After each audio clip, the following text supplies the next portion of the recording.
Manchester United are set to confirm their third summer deal with Mazraoui joining from Bayern Munich. But what does this mean for the Matthijs de Ligt deal? These are the stories we will be discussing on this afternoon's video. But before we get into that, please do me one small favour. Smash a like on today's show and subscribe to the channel if you are new. Right, let's jump straight on into it then. Let's respond to this breaking news that just dropped. And the headline is that apparently Manchester United have now confirmed a deal with Bayern Munich for Mazraoui to join the club. We kind of knew that already a couple of days ago because a fee was agreed, I think, on like Monday or Tuesday. But apparently now they have booked the medical, and the medical will be on Tuesday, this coming Tuesday. And apparently Bayern Munich have authorised Mazraoui to join Manchester United. He will fly by private jet to Manchester in the next couple of days. Now, he's currently on tour in, I believe, South Korea with the Bayern Munich squad. So I don't really know why he went on that tour if he was going to leave, but I guess it is what it is. It doesn't really matter. It's a small detail. So he will fly from South Korea over to Manchester and will do his medical on Tuesday. Now, the really interesting thing about this is apparently the story reports that Erik ten Hag wants Mazraoui to start in the game against Man City in the Community Shield on Saturday. I mean, that sounds mad, to be honest, but obviously we have to trust the manager. I guess what he's probably thinking here is that Dalot will play at left back because obviously Luke Shaw is still on holiday and's only just come back from injury, and Malacia is still injured. So we don't actually have a left back at the moment. I know we have Harry Amas, but is Harry Amas ready to play against Man City on Saturday in the Community Shield? Maybe he is. I don't know. There's no way of telling. He's definitely a very talented player, Harry Amas, but is he ready for that leap? That's the question. Now, what the story says is that apparently Dalot would start at left back, Mazraoui would start at right back. My argument to this is Mazraoui will be match fit. He's been part of the Bayern Munich squad. He's played pre-season. He's been in training for like 3 or 4 weeks now. Obviously, there was he wasn't involved in the Euros or the Copa America because he's a Moroccan player. So yeah, I don't have a problem with it. I'm sure he's ready to go. You know, it's not like he's just come back from holiday and they're going to throw him straight in. So why not? Let's do it. Let's get him in that squad. Let's see what he can do. I do like Mazraoui. I think it's a good deal.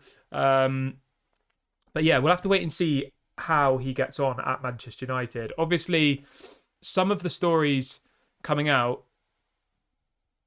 saying that apparently this may mean that the De Ligt deal is delayed. That is something obviously we need to discuss on the show because remember, Manchester United were trying to do a double deal involving De Ligt and Mazraoui. There are some people already saying that De Ligt's going to be on the same flight as him, but that's complete rubbish because De Ligt isn't even in South Korea. He's in Munich. He didn't go on the pre-season tour. So the deals can happen simultaneously. They don't have to happen together. And it's not like De Ligt's going to do his medical on Tuesday. That won't happen. I mean, it might happen if we agree a deal today. But the point I'm making here is De Ligt and Mazraoui won't be flying to Manchester together because they have they're in different countries, so that would obviously make no logical sense. But I want you guys to let me know, like, how do you feel about this Mazraoui deal? Are you excited about it? Do you think it's good business? The fee is going to be somewhere around 15 to 20 million pounds, including add-ons, which I think is probably fair. That probably is his market value. Obviously, Bayern Munich got him for free. They didn't pay a transfer fee. They signed him from Ajax 2 seasons ago. 26 years of age. He has had some trouble with injury, which we're going to talk about now, because I know when we speak about Mazraoui, most people that don't want him say, why are we signing an injury-prone player?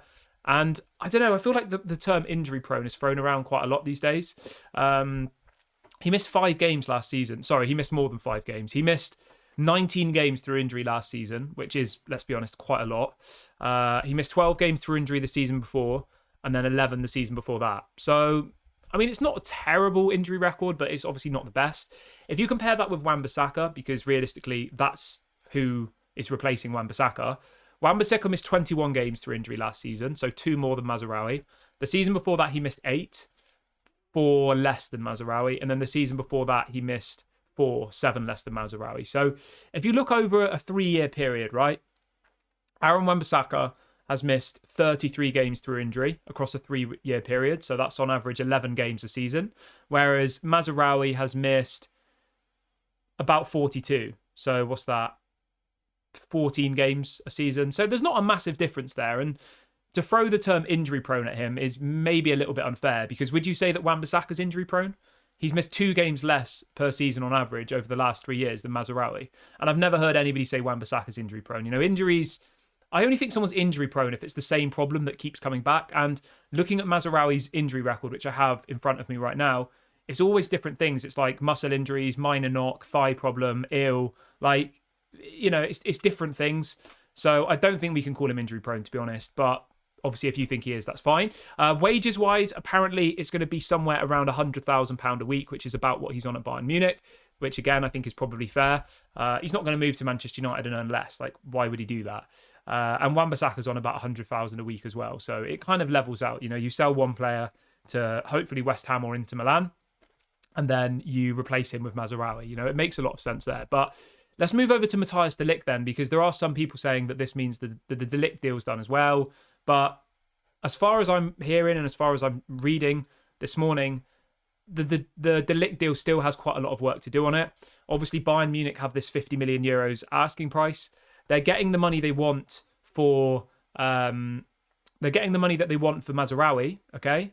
And everyone's agreed on that. But the de Ligt deal still has some trouble with it, you know? Because Bayern aren't willing to reduce their asking price. They want £55 million combined for the two players.